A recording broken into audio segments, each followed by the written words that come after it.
Hey everyone, and welcome back for another deep dive. I don't know about you, but I've been feeling super overwhelmed lately. Oh, yeah. Yeah, it's like every time I get a handle on things, another wave of information just crashes over me. Oh, I know that feeling. So I've been digging into this whole world of productivity, Mm. you know, Mm. just looking for strategies to help me work smarter, not harder. Smart. And that's how I stumbled upon this concept called deep work. Have you heard of this? Oh, yeah. Deep work. It's all about focusing without distraction on the tasks that truly move the needle. Yes, exactly. So it's about prioritizing those high-value tasks that make a real difference in the long run rather than getting bogged down in busy work. Exactly. And it's funny because it directly addresses one of the biggest challenges we face in today's hyper-connected world, It is. the constant barrage of distractions. Yes, we're constantly bombarded with notifications, emails, updates. It's almost impossible to carve out time for focused, uninterrupted work. It really is. And this is where the distinction between shallow work and deep work becomes crucial. So tell me more about this distinction. So shallow work refers to those easy replicable tasks that don't require much brain power. Oh. Things like checking emails, scrolling through social media, or attending routine meetings, things that anyone can do. Right? Deep work, on the other hand, involves cognitively demanding activities that create real value. It's the work that pushes you to your limits, helps you develop new skills, and ultimately makes a bigger impact. So for someone like a small business owner, deep work might look like developing a new marketing strategy or creating a course or writing a blog post that establishes them as a thought leader in their industry. Absolutely. Mhm. Or for someone on a corporate team, it might involve crafting a compelling presentation, analyzing data to identify key trends, or brainstorming innovative solutions to complex problems. Got it. So it's really about those activities that require sustained focus and effort, but ultimately lead to significant results. Precisely. Doing the work that matters most. Love it. And for today's deep dive, we've got some incredible insights from leading productivity experts Oh, yeah. Like who? like Dr. Cal Newport Oh, love him. and Dr. Andrew Huberman. Yes. We'll explore their strategies for minimizing distractions, maximizing focus, and ultimately getting more done in less time. Exactly. So if you're a small business owner, freelancer entrepreneur, or part of a corporate team, this one's for you. We'll unpack how deep work can be your secret weapon to create more value and achieve your goals faster. I'm excited to dive in. Me too. But before we get into the nitty-gritty, let's talk about why distractions are so detrimental to our productivity in the first place. Okay, sure. Well, one key aspect is this idea of network switching cost. Network switching costs. Yeah, basically every time you shift your attention from one task to another, there's a cognitive cost. Interesting. Your brain has to reorient itself, recall where it left off, and re-engage with the new task. So it's not a seamless transition. There's actually a mental cost involved. Exactly. It's like trying to juggle chainsaws while riding a unicycle. It's messy, inefficient, and potentially dangerous. Wow, yeah, that's a vivid image. Mm. And I definitely relate to that feeling of constantly switching between tasks and then feeling exhausted by the end of the day, Hmm. but not actually accomplishing much. That's the insidious thing about distractions. They chip away at our time and energy without us even realizing it. And you know what I think the biggest culprit is? What's that? Our smartphones. I'm addicted to mine. Oh, I know. Dr. Huberman's research shows that smartphones actually create a moderate behavioral addiction by triggering dopamine responses in our brains. So it's not just a matter of willpower, it's actually a neurological phenomenon. It is. These apps and devices are designed to keep us hooked, constantly vying for our attention. Think about it. Even when you know there's probably nothing important waiting for you, you still feel that urge to check your phone. All the time. Sometimes I even experience phantom vibrations, the sensation that my phone is buzzing even when it's not. Oh my gosh, me too. It's like our brains are wired to crave those notifications. That's how powerful these dopamine loops can be. It's crazy. I read that Dr. Huberman actually conducted an experiment where he Yeah. gave his phone to his lab members and offered them $100 if he asked for it back before 5 p.m. Oh, wow. And Yeah. what happened? And guess what? Even with a financial incentive, many of them found it incredibly difficult to resist checking his phone. That's It wild. just highlights how challenging it can be to overcome the allure of our devices and cultivate true focus. For sure. It's almost like we're fighting an uphill battle against these tech giants who are constantly finding new ways to capture our attention. Right. But knowing that it's a neurological response makes it feel less like a personal failing and more like a challenge we can strategically address. Exactly. So if you're finding this deep dive helpful so far, don't forget to like this video and share it with a friend who could also benefit from mastering the art of deep work. Yes. Spread the word. Okay, so how do we start reclaiming our focus and creating space for the kind of work that truly matters? Well, it starts with recognizing that deep work is a skill that needs to be cultivated just like any other skill. Okay. It requires intentionality practice and the right strategies.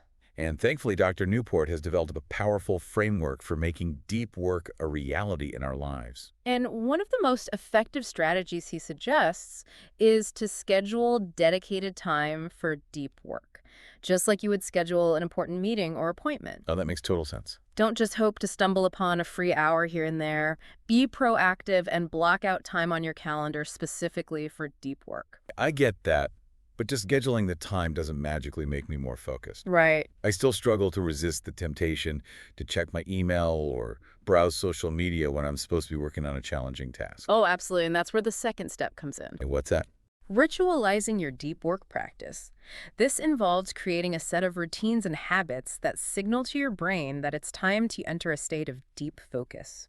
So it's about setting the stage for success, almost like an athlete preparing for a big game. Exactly.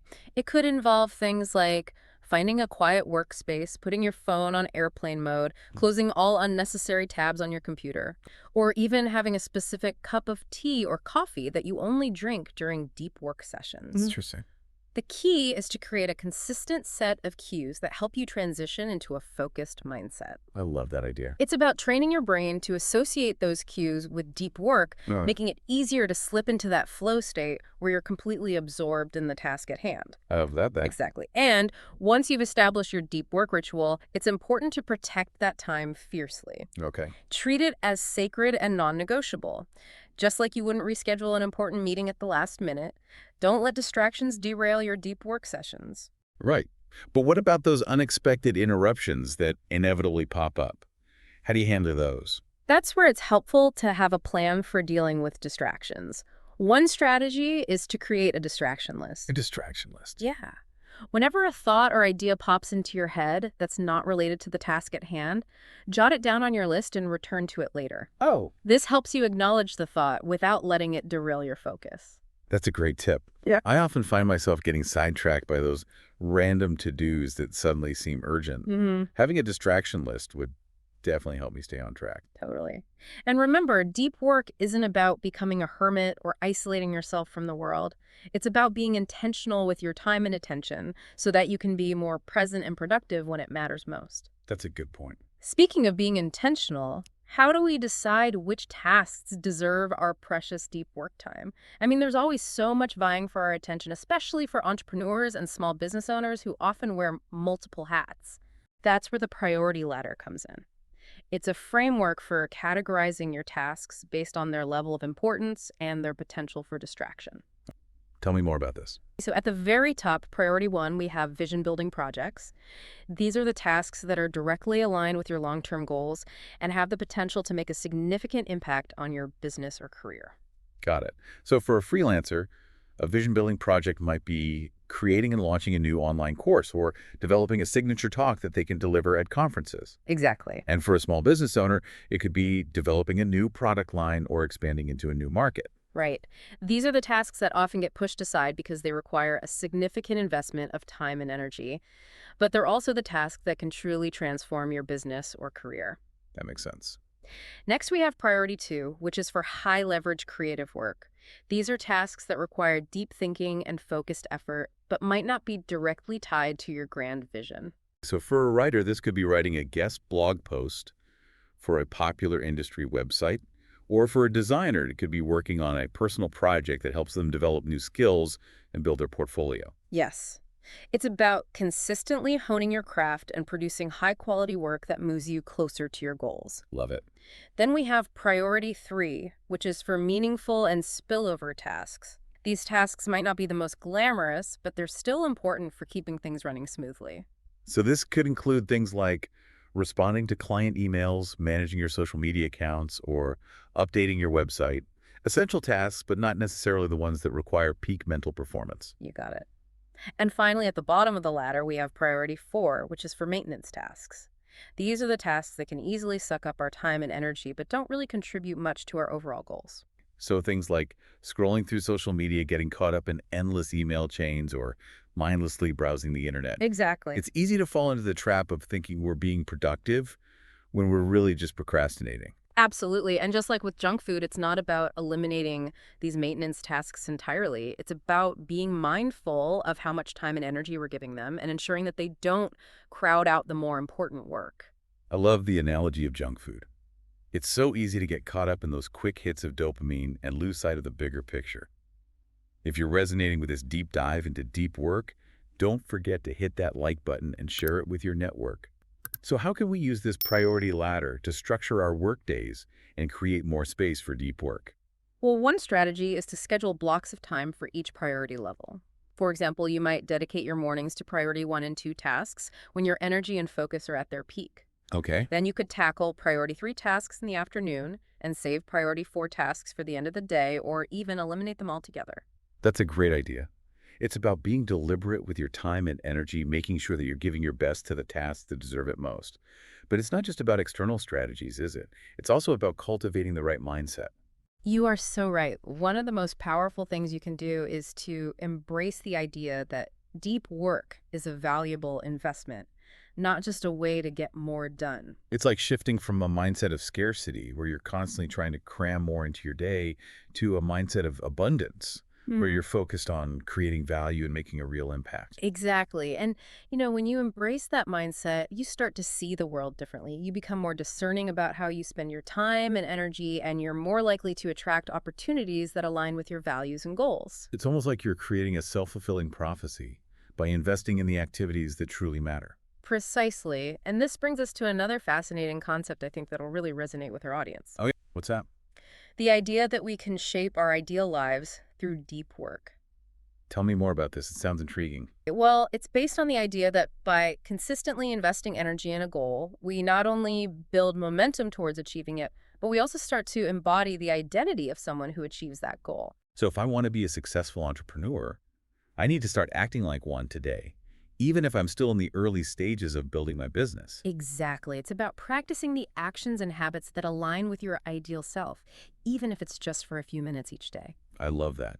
It's about taking those big, audacious goals and breaking them down into small, manageable steps that we can incorporate into our daily routines. Right. And as we consistently take those steps, we start to solidify our identity as someone who achieves those goals. It's a powerful way to shift our mindset and create a self-fulfilling prophecy. This reminds me of the concept of the lore of conceptual survival.